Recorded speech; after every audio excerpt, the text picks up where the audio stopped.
Donc, en tant qu'enseignant, vous avez, de la manière dont la gratuité au primaire, est-ce que ça vaut la peine? Ils sont dans certaines écoles, des camarades qui viennent même d'éloigner des écoles. Alors,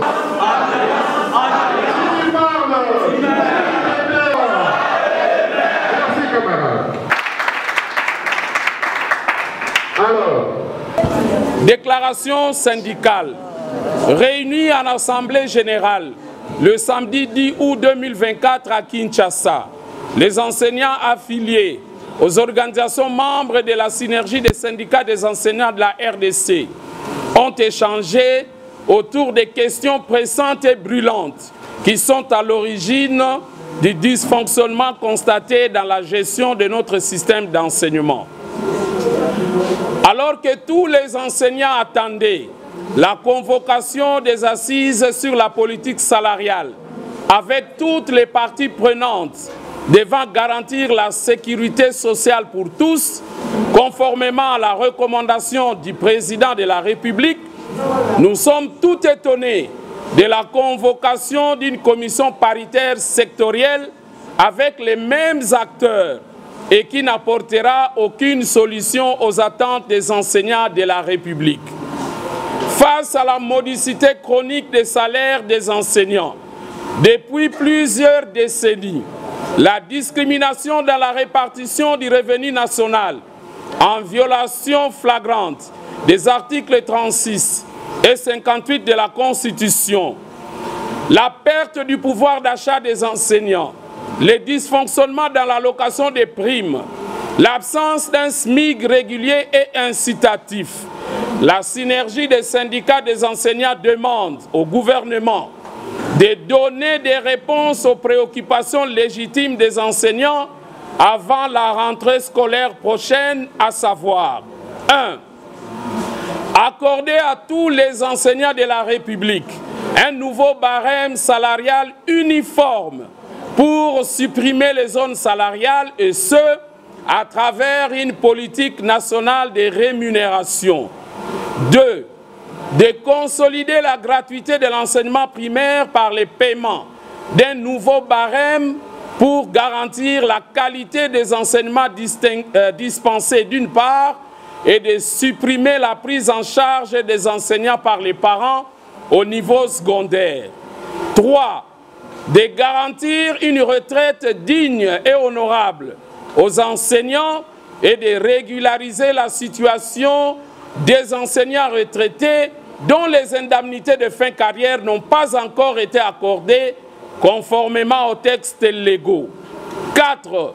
De convoquer toutes affaires cessantes les états généraux de l'inspection générale de l'enseignement pour redorer son image et donner des réponses aux problèmes des primes de fonctions spéciales et spécifiques, des primes d'itinérance et de gestion des frais générés par les évaluations certificatives.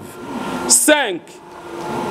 De rationaliser la gestion de la mutuelle de santé des enseignants qui n'accorde plus à ce jour des prestations importantes aux enseignants et de rationaliser la gestion de la SINSAP en intégrant les enseignants dans les comités de gestion vu leur apport dans cette caisse de sécurité sociale. 6. De rappeler à l'ordre le représentant légal et les gestionnaires de la coordination protestante des écoles de Sénévé et de protéger les enseignants qui prestent dans cette coordination, victimes de l'intolérance et de l'exploitation. 7. De protéger la prime d'encadrement de la paie aux agents des services centraux, de l'inspection générale de l'enseignement et du secrétariat général pour garantir la qualité des services publics. 8. De payer les vrais enseignants NU et NP non pris en compte jusqu'à ce jour. 9. De payer les arriérés des primes des intervenants aux évaluations certificatives des 3 éditions passées. Enfin, 10. De payer les arriérés de 6 mois aux enseignants désactivés injustement. Pour contraindre le gouvernement à donner des réponses aux préoccupations légitimes et urgentes des enseignants, la synergie des syndicats des enseignants de la RDC, sur mandat des enseignants, lance les présents préavis des grèves et invite les enseignants sur toute l'étendue du territoire national à la vigilance.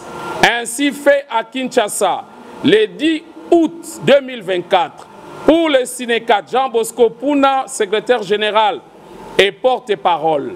Jean Tunda, pour la force agissante, secrétaire général et porte-parole adjoint. Félicité Ntanga, pour les comptes de Cofévide, présidente.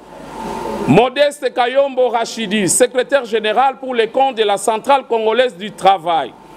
Makabu Lufuta Ignace, pour les comptes de CIPEPCO, président. Angèle Payenzo, pour les comptes de CIADEC, présidente. Je vous remercie.